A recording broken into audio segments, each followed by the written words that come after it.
Quem trouxe um exemplar da Bíblia, abra comigo na carta aos Romanos, carta escrita pelo apóstolo Paulo aos Romanos, no capítulo 5, por favor.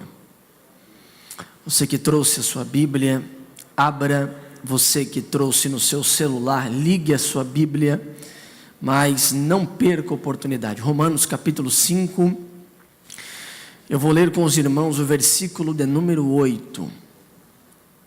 Há uma palavra de Deus ao meu e ao teu coração.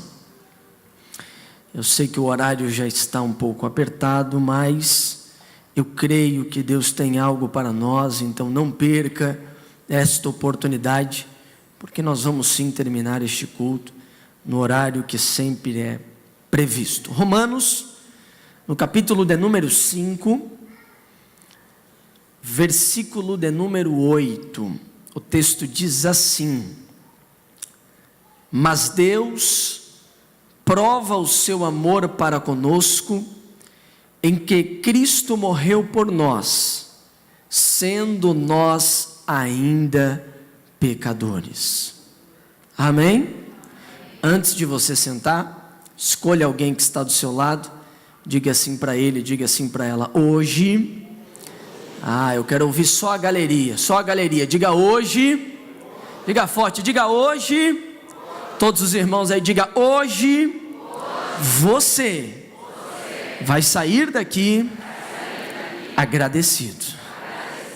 Amém? Assente-se, por favor.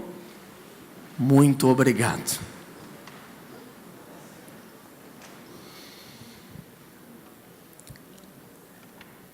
Nós estamos em nossa igreja nas noites de quinta-feira. Eu creio que já deve fazer umas 3 quintas-feiras, pastor, 4 quinta-feiras. Com essa aqui, essa é a quarta. Esta então é a 4ª quinta-feira. Nós estamos em uma série de mensagens sobre gratidão e louvor. E com base nesse texto do capítulo 5, versículo de número 8 da carta que o apóstolo Paulo escreveu aos Romanos, eu gostaria de pregar com os irmãos uma mensagem sobre o seguinte tema: o Evangelho segundo a graça que nos constrange a gratidão. O Evangelho segundo a graça que nos constrange a gratidão. Se você esta noite puder lembrar de 2 coisas da minha mensagem, eu gostaria que você lembrasse dessas 2 palavras. A primeira palavra é Evangelho e a segunda palavra é gratidão. A palavra Evangelho, à luz do Novo Testamento, da língua original com a qual a Bíblia Sagrada foi escrita no Novo Testamento, é boas novas. Na verdade, este Evangelho, ele é uma pessoa, é o próprio Jesus. O apóstolo Paulo, este mesmo que aqui escreve no capítulo 5, e versículo 8 aos Romanos sobre este Evangelho, foi o mesmo que em um outro discurso ele declarou em Atos capítulo 20, versículo 24, ele disse assim, que não tinha a sua vida por preciosa, a não ser para anunciar o Evangelho da graça do Senhor. Paulo tinha uma preocupação em anunciar essa boa nova, ou essas boas novas, ou seja, falar do Evangelho é falar de Cristo. E na verdade a única novidade que nós temos para anunciar é o Cristo. A única verdade que nós temos para ministrar é o nosso Cristo. Ele é o Evangelho, Ele é a razão de ser. No capítulo 2, versículo 8 aos Efésios, Paulo diz que a salvação é por esta graça. Interessante que Paulo leva tão a sério essa questão do Evangelho e da pregação do genuíno Evangelho, que em outra carta aos Gálatas ele declara no versículo 8 do capítulo 1 que se ele ou um anjo pregasse um outro evangelho que não fosse este do Cristo, deveria ser considerado anátema, ou seja, amaldiçoado. Evangelho é somente um, novidade é somente uma. E este Evangelho de Jesus, ele nos leva, ele nos constrange, ele nos direciona à gratidão. Gratidão talvez seja a palavra mais esquecida no meio da nossa sociedade. Infelizmente eu digo isso, a gratidão tem se perdido também em nosso meio. Quer ver um exemplo bem simples para você entender de como está difícil ser grato a Deus? Jesus Cristo, a palavra de Deus, nos ensina que Deus nos deu um presente extraordinário, e o nome deste presente é oração, e oração é relacionamento com Deus. Mas no nosso tempo, no meio de uma geração ingrata que esqueceu-se da gratidão a Deus, ou de ser grato a Deus, oração virou sinônimo de petição. Vamos orar, vamos pedir, vamos orar, vamos exigir alguma coisa de Deus, sendo que a oração é um presente que Deus nos deu, muito além de pedidos, é um relacionamento exclusivo com o nosso Deus. E na verdade, aquele ou aquela que vive uma vida sem ter uma gratidão a Deus, isso revela, na verdade, um desconhecimento do Evangelho de Jesus. Porque todos aqueles que têm um encontro com a palavra de Deus, compreendem o santo Evangelho e têm uma experiência com Deus, a sua vida passa a ser regida pela gratidão. Independente da situação, independente da realidade da sua vida. E o versículo 8, a qual nós acabamos de ler, do capítulo 5 aos Romanos, nos dá alguns motivos especiais para eu e você aqui nesta noite sairmos deste culto agradecidos ao Senhor, em gratidão ao Senhor. Eu confesso aos irmãos que a minha vida foi mudada a partir do versículo a qual eu acabei de ler. Eu fui criado na igreja, criado, como diz, no berço evangélico. A pergunta é, onde é que se vem esse tal desse berço? Eu fui criado no tal do berço evangélico, nasci na igreja, mas a minha experiência com Deus, a metanoia, o clique, o arrependimento, a mudança de mente, se deu nesse versículo 8 do capítulo 5. Esse versículo 8 é um texto com o qual eu sou particularmente apaixonado, porque todas as vezes que eu leio o versículo 8 do capítulo 5 aos Romanos, a minha vida é confrontada. Todas as vezes que eu desejo resistir à vontade de Deus, ou por algum motivo humano, desistir, parar, reclamar, eu trago à minha mente o versículo 8, somente o versículo 8 do capítulo 5, e o Evangelho me humilha, o Evangelho me joga aos pés da cruz, e me faz entender que ao invés de reclamar, eu preciso somente agradecer. E eu gostaria, dentro do tempo que nós temos aqui, compartilhar com vocês algumas coisas que Deus compartilhou ao meu coração. Olhe comigo no texto, Romanos capítulo 5, versículo 8, abra a sua Bíblia, ou ligue ela. O texto inicia dizendo assim: mas Deus, somente isso aqui, olhe para cá, perceba a expressão extraordinária que esse texto vai iniciar. Esse texto, ele vai iniciar com uma expressão de oposição ou de contraponto. Mas todas as vezes que você encontrar um texto na Bíblia Sagrada, um versículo na Bíblia Sagrada, que ele inicia com uma expressão de contraponto, ou seja, de uma oposição, por favor, preste atenção no versículo anterior e após leia o versículo que você está lendo, porque aí haverá uma lição extraordinária. E o que é que Paulo está falando ao longo do capítulo 5, desde o versículo 1 até o versículo de número 7? Paulo está falando sobre este Jesus maravilhoso, sobre este evangelho, e para quais ou qual qualidade de pessoa este Jesus se entregou, morreu no lugar dessas pessoas. No versículo 7, Paulo vai dar uma declaração que no versículo 8 ele vai iniciar com o contraponto dela. E o que é que ele fala no versículo 7? Olhe para cá e me dê só um pouquinho da sua atenção. Paulo diz assim: meus irmãos, pode ocorrer que por uma pessoa boa alguém entregue a sua vida. Pode acontecer que por alguém que é bonzinho, não é?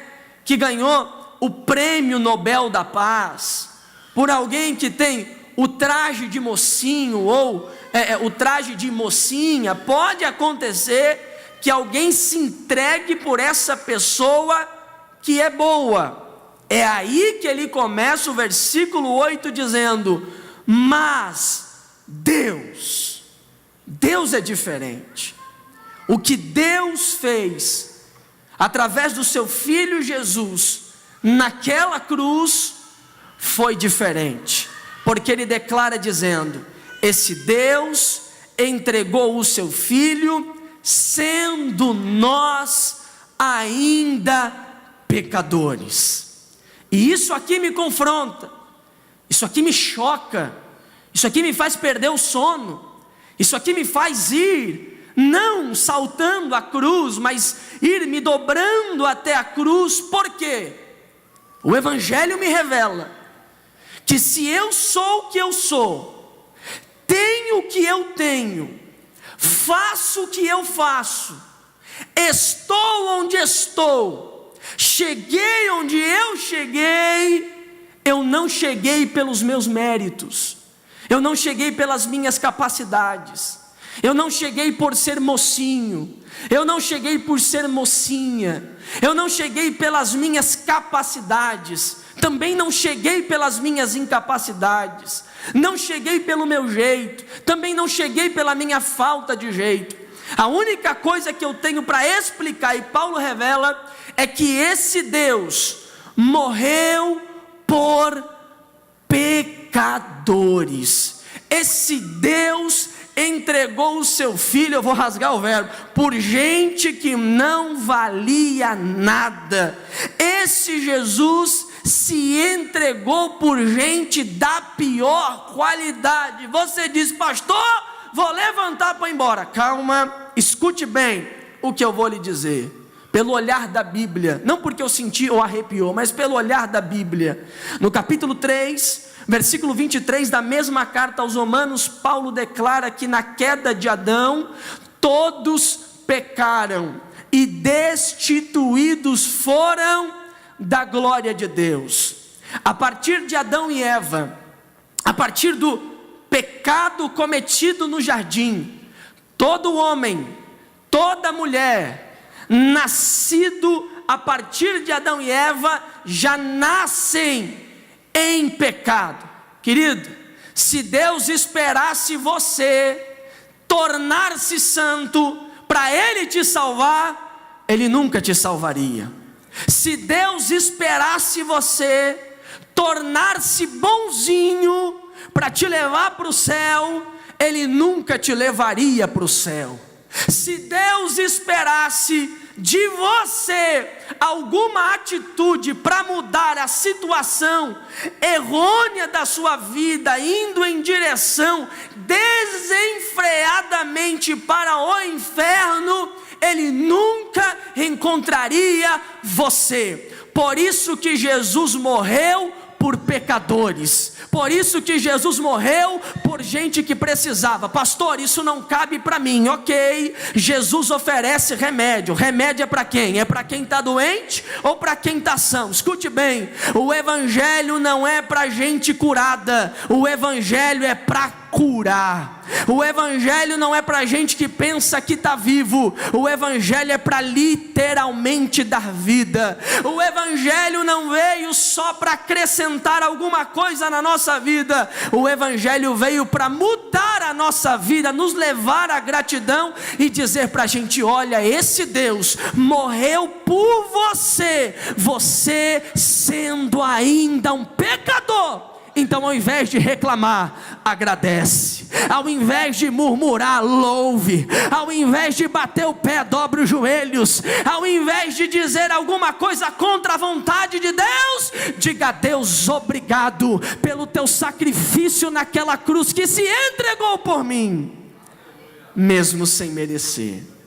É interessante, é que o autor diz que Deus amou, esse maravilhoso amor. A palavra amor no grego, eu creio que você sabe disso, a língua grega é uma língua muito rica, diferente do português. Por exemplo, no português a palavra amor é só uma, para tudo, amor é amor e acabou. No grego não, no grego nós temos pelo menos 4 tipos ou 4 palavras para definir amor. A primeira palavra no grego para amor é eros, e eros é o amor entre casal. Por exemplo, eu mais a Jéssica, Kiss My Girl, que talvez está me assistindo já em casa, eu e a Jéssica, o amor entre casal, eros. A segunda palavra para amor é storge.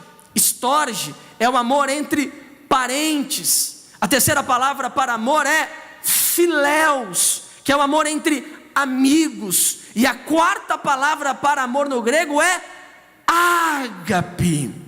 A pergunta que nós temos para fazer para esse texto é: qual é o amor que Deus nos amou? A palavra grega aqui não é phileus, não é eros, não é storge. A palavra grega aqui para amor é ágape. E é com esta palavra que nós entendemos como este evangelho nos leva à gratidão. Sabe por quê? Porque diferente do eros, que é necessário uma troca entre o homem e a mulher, diferente do amor storge, que é preciso uma troca entre você e a sua parentela, diferente do amor phileus, que é preciso uma troca entre você e o seu amigo, o amor ágape é o amor sem troca, é o amor que dá sem esperar nada em troca, é o amor que entrega dizendo: eu não quero nada, eu só quero a tua gratidão. O que isso significa, pastor? Este evangelho é a esperança que Mateus, o publicano, condenado pela sociedade judaica, precisava. Por quê? Porque Mateus era publicano, era condenado, não tinha nada para dar para Jesus, mas Jesus entrega para ele o ágape, que não precisa nada em troca. Este evangelho é a esperança para a mulher samaritana que estava lá no poço de Jacó para buscar a sua água, já estava enrolada com 5 maridos. Alguém olhava para ela e dizia: já era, tu vai trocar o que com Deus? Jesus chega com ágape, entrega o amor que não precisa de troca. Este evangelho é a esperança da mulher adúltera de João capítulo 8, quando aquela mulher estava para ser condenada, estava para ser julgada, estava para ser humilhada. Jesus chegou perto dela e alguém disse: o que será que Jesus vai trocar? O que será que Jesus vai exigir para dar em troca? Jesus não exigiu nada, simplesmente lhe deu libertação e amor, e a vida dela foi mudada. Eu tenho uma palavra de Deus para alguém aqui hoje, para alguém que diz: pastor, preparei o melhor perfume, o melhor terno, o melhor salto, a melhor roupa, me preparei do jeitinho que Deus gosta. Eu quero te dizer uma coisa: este amor é tão maravilhoso que não depende do teu estilo, não depende da tua capacidade, não depende do teu jeito. Simplesmente se entrega a este amor, deixa esse amor tomar conta de você esta noite e se renda à gratidão. Esse evangelho é maravilhoso, mas Deus é diferente. Deus morreu por pecadores. Se Deus esperasse alguma coisa da gente, eu fico pensando, aquele bandido ao lado de Jesus na cruz, O que ele vai dar em troca? Passou a vida inteira roubando, passou a vida inteira, não é? Atrapalhando a vida alheia, e agora está lá na cruz, ao lado de Jesus. O camarada do outro lado diz: esse camarada aí é fraco demais. Ele diz: calma, Jesus, lembra-te de mim quando entrares no paraíso. Será que Jesus disse: não dá, no paraíso não dá, para você não dá, eu quero gente perfeita, eu quero gente top, eu quero gente certinha? Qual foi a resposta de Jesus? Hoje mesmo. Hoje mesmo. Escute bem, não pense em entrar no céu de peito aberto dizendo: aleluias a eu, glórias a mim, conquistei, eu sou o cara. Porque você e aquele ladrão da cruz direita entram com o mesmo mérito no céu, o mérito de Cristo. Por isso ninguém entra no céu dizendo: glória a Deus, ainda bem que o Senhor me salvou. Não, todos vão entrar no céu dizendo: glórias ao Cordeiro que foi morto, mas ressuscitou. Porque se Jesus te salvasse mediante a tua santidade, seria glórias ao crente que foi salvo por merecimento. Mas este evangelho é o evangelho do Deus que morre por pecadores. Você é grato ao Senhor? O texto diz assim: mas Deus prova. Aí eu gostaria que você desse um pouco de atenção para essa palavrinha aqui. Deus prova. Diga comigo assim: Deus. Diga forte, diga: Deus prova. Para você visualizar o que eu estou pregando, para você entender, um exemplo muito simples. Imagine você, um jovem casal, certo? O garoto chega para a garota, são dois jovens, ele olha para ela bem sério e vai liberar aquela palavra, não é? Eu te amo. As mulheres hoje, como estão mais difíceis, vão olhar bem na cara e vão dizer o quê? Então, prova. Falou que me ama, então faz o quê? Prova. Se esse jovem desejar provar, o que ele está dizendo?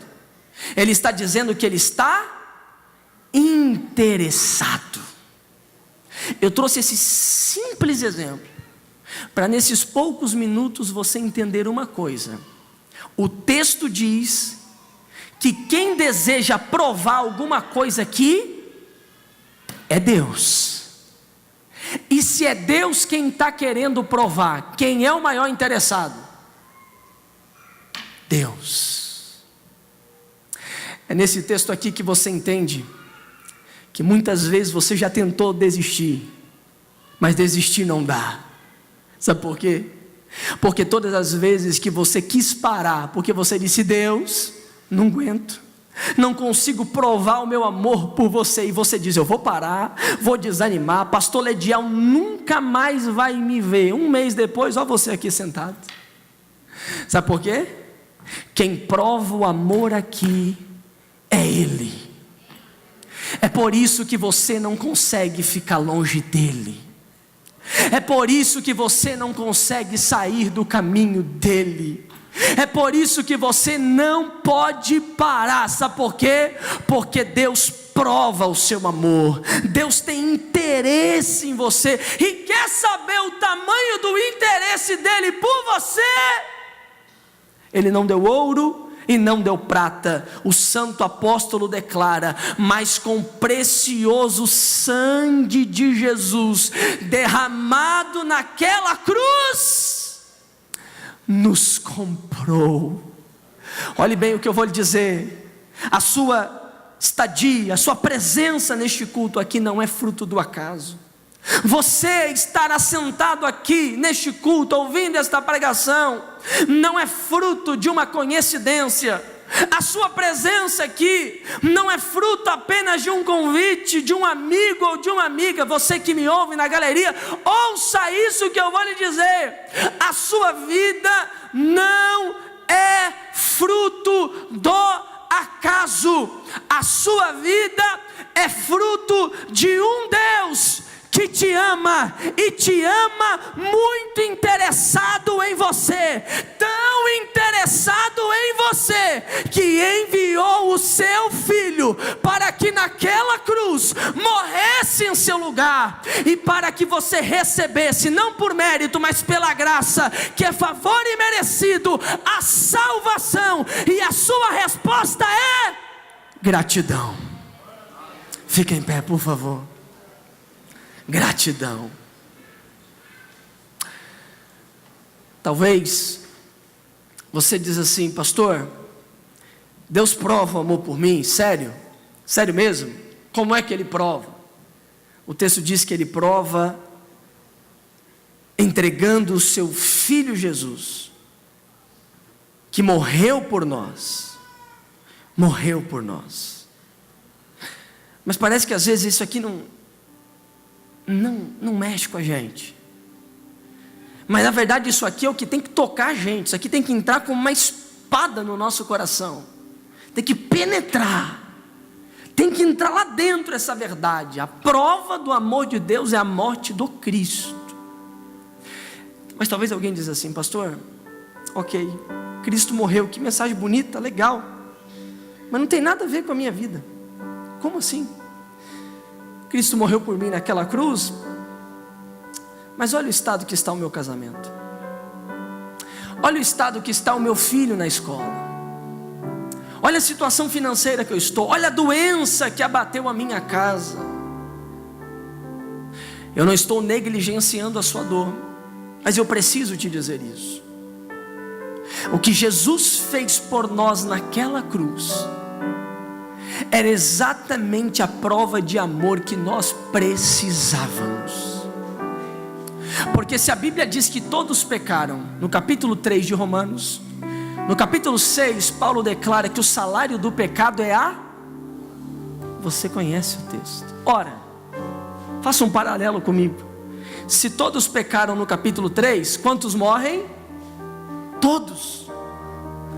Todos nós estávamos indo em um caminho sem curva, sem atalho, numa linha direta em direção à condenação eterna. Escute bem o que eu vou lhe dizer: o juiz não era o diabo, como muita gente pensa. O juiz era o próprio Deus, porque Deus é santo e não pode aceitar o pecado. Agora escuta, vamos trocar a prova aqui. E se Jesus provasse o amor por você, restaurando somente a tua família, o que adiantaria? 50 anos com família restaurada e a eternidade condenado? Pensa comigo, isso aqui me confronta. O que adianta Jesus te dar o carro do ano que você tanto quer? Não aguenta mais aquela prova daquele carro. Você quer trocar de qualquer jeito, diz: vou desviar se não trocar. Tá bom. Se Ele provar te dando o carro, o que adiantaria se Ele não provasse mudando a tua sorte na eternidade? Você solteiro, solteira, que está orando por aquele vaso, aquela varoa, e diz: pastor, não aguento mais. A gente aqui no aconselhamento ouve cada coisa, desesperado, 30 anos já está quase morrendo. Eu falei: calma, meu Deus, tem vida ainda. Abraão viveu tanto tempo, Melquisedeque, calma, tranquilo. Se Deus te der aquele varão maravilhoso que você tanto quer, mas não provasse o seu amor pela cruz, resolvendo o teu problema que você tinha com Deus Pai, quem te livraria da condenação eterna? Eu tenho certeza que o cônjuge que tu tanto quer não te livraria. O carro que você tanto quer não te livraria. O concurso que você tanto quer não te livraria. Diferente do que as filosofias humanas dizem: a cada dia estamos nos tornando seres humanos melhores, e nos tornando seres humanos melhores, um dia moraremos em outro lugar. Nada, isso é bobagem, bobagem, é graça, favor imerecido. Ninguém está se tornando melhor, é Jesus tornando alguém melhor. Amém ou não amém? Escute bem, Deus não errou na prova, é você que não está conseguindo enxergar a prova da perspectiva certa. Aí eu falo a frase que eu disse aqui na última vez que eu preguei nesse altar na quinta-feira, exato um mês atrás. Eu disse: nós precisamos olhar as realidades da nossa vida da perspectiva do trono. Porque se você olhar daqui de baixo, você vê o carro que não troca, a faculdade que não saiu, o marido que não chega, a dívida que aumenta, o filho que dá problema. Mas se você olhar do trono, você vai ver a visão de Deus. E a visão de Deus revelada na Escritura é que Ele já enviou o seu Filho. A visão de Deus é que o Filho morreu por nós. A visão de Deus é que Ele pagou, Ele aniquilou, destruiu todos os nossos pecados. Na linguagem apostólica, Ele rasgou a cédula que nos condenava, e documento rasurado não vale mais.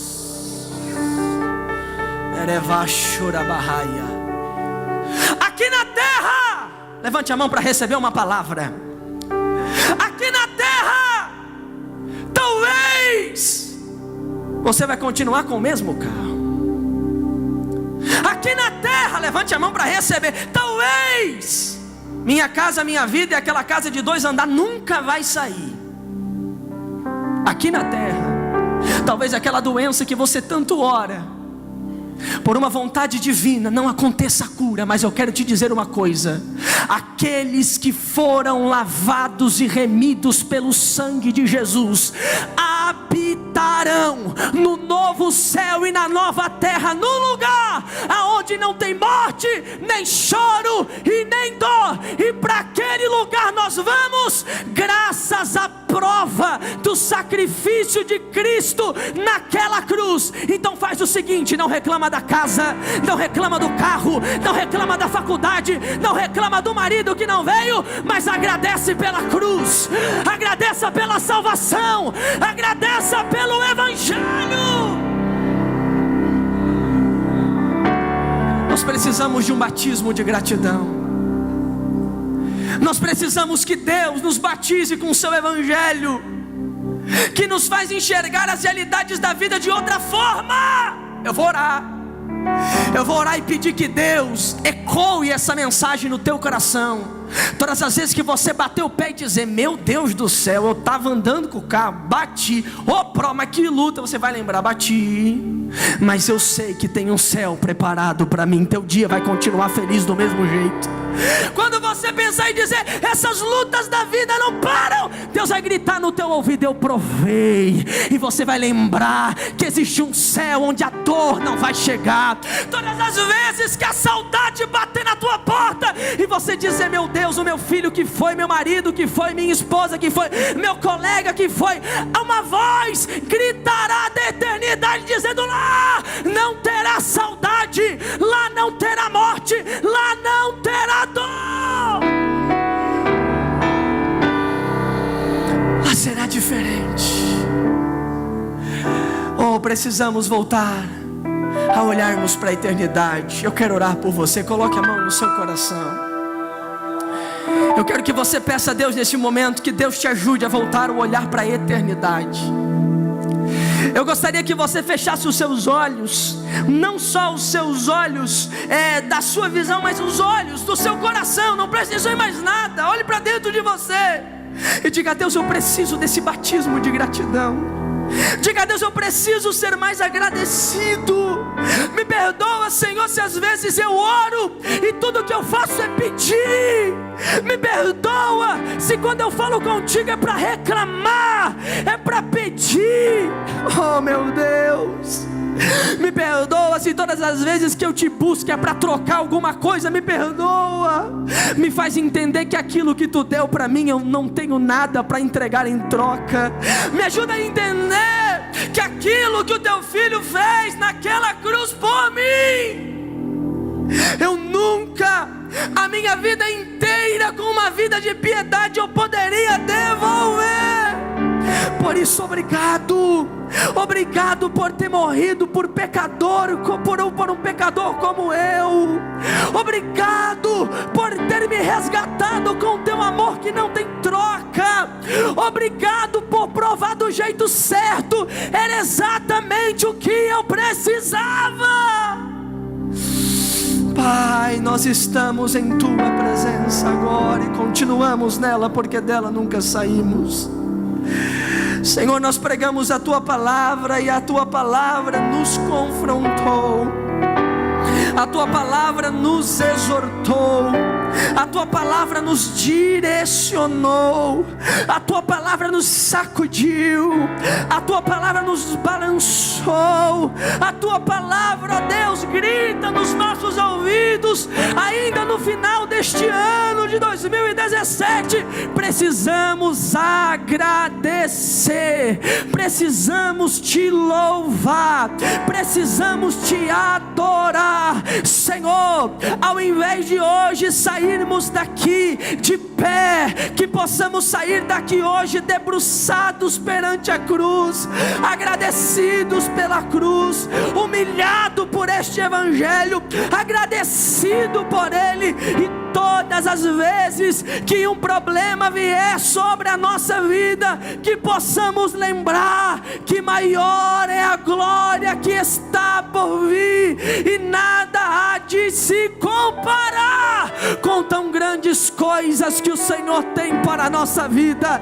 Em nome de Jesus, Senhor, onde houver um coração aberto, dá um batismo de gratidão agora pelo evangelho de Cristo agora, dá a ele, dá a ela um batismo de gratidão, que saiamos daqui desta noite agradecidos, porque a Tua prova de amor por nós, talvez não era o que nós queremos, mas era exatamente o que nós precisávamos. Em nome de Jesus, em nome de Jesus, em nome de Jesus. Abrace alguém que está do seu lado, diga: o evangelho disse, então seja grato. Aleluia.